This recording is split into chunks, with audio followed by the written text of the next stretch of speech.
सोने की चिड़िया। एक बार ढोलकपुर जंगल में कुकू कोयल बहुत ही मीठा गाना गा रही थी। मैं हूँ कुकू कोयल, गाती हूँ सुंदर मीठा मीठा गाना।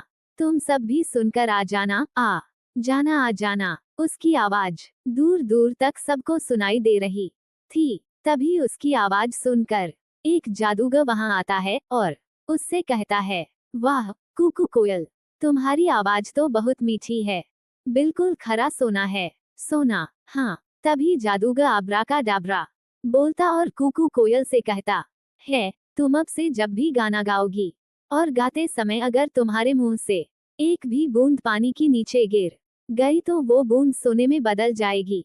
लेकिन तुम्हें एक बात का हमेशा ख्याल रखना होगा कि तुम कभी ऐसे लोगों के सामने नहीं गाना जो तुमको किसी भी तरह से नुकसान पहुंचाएं। ऐसा बोलने के बाद जादूगर वहां से चला जाता है। इधर कुकू कोयल फिर से गाना गाने लगती है। तभी वहां पर चंपा लोमड़ी आती है और वो कुकू कोयल का गाना सुनने लगती है। गाना गाते गाते कुकू कोयल के मुंह से पानी गिरता है। पानी के नीचे गिरते ही वो सोने में बदल जाता है।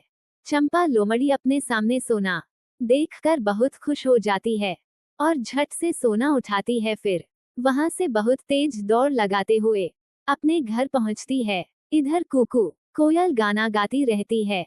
तभी वहां पर एक शिकारी आता है। शिकारी पेड़ के नीचे बैठकर कुकू कोयल का गाना सुनने लगता है।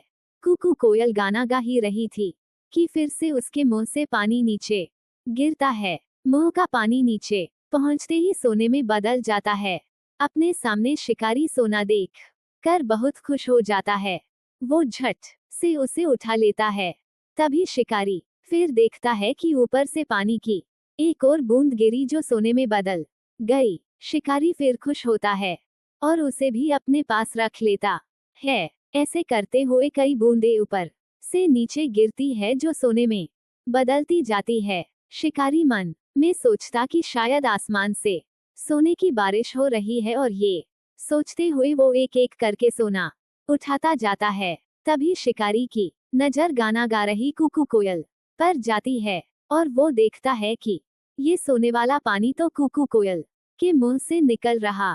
फिर वो बिना देरी किए कोयल को पकड़ने के बारे में सोचता है क्योंकि कुकू कोयल को पकड़कर वो बन जाएगा अब बहुत बहुत अमीर। इधर कुकू कोयल गाना गाने में इतना खो जाती है कि उसे इस बात का भी ध्यान नहीं रहता कि उसके आसपास कौन है। फिर शिकारी बहुत धीरे से अपना जाल फेंकता है और कुकू कोयल को पकड़ लेता है। जाल में फंसते ही कुकू कोयल कहती है, धत तेरी की ये क्या कर बैठी मैं। जादूगर ने कहा भी था मुझसे कि आपने आस पास के लोगों से बच कर रहना।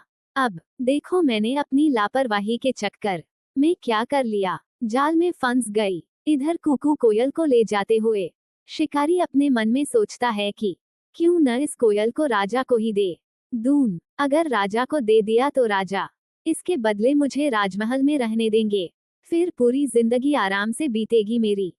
हाँ यही सही रहेगा। ऐसा सोचते हुए शिकारी राजा के पास पहुंचता है और उसे सारी बात बताता है। राजा कोयल को लेने और उसके बदले शिकारी को अपने राज्य महल में रहने देने की बात मान जाता है। तभी वहां पर राजा का मंत्री आता है और उससे बोलता है कि महाराज, ये शिकारी झूठ बोल रहा।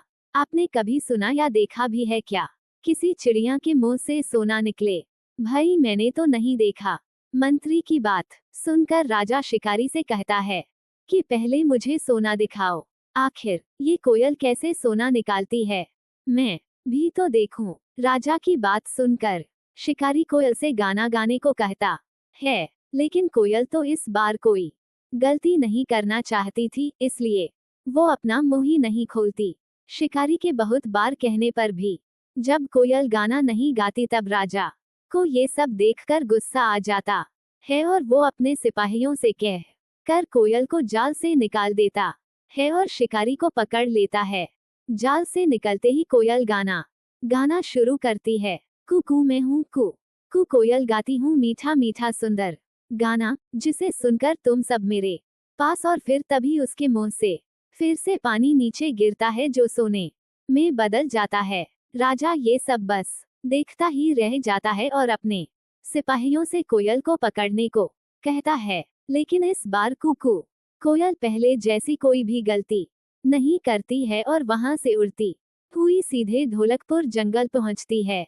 मोरल इस कहानी से हमें ये सीख मिलती है कि हमें हमेशा अपने बड़ों की बात माननी चाहिए, साथ ही हमेशा सतर्क भी रहना चाहिए।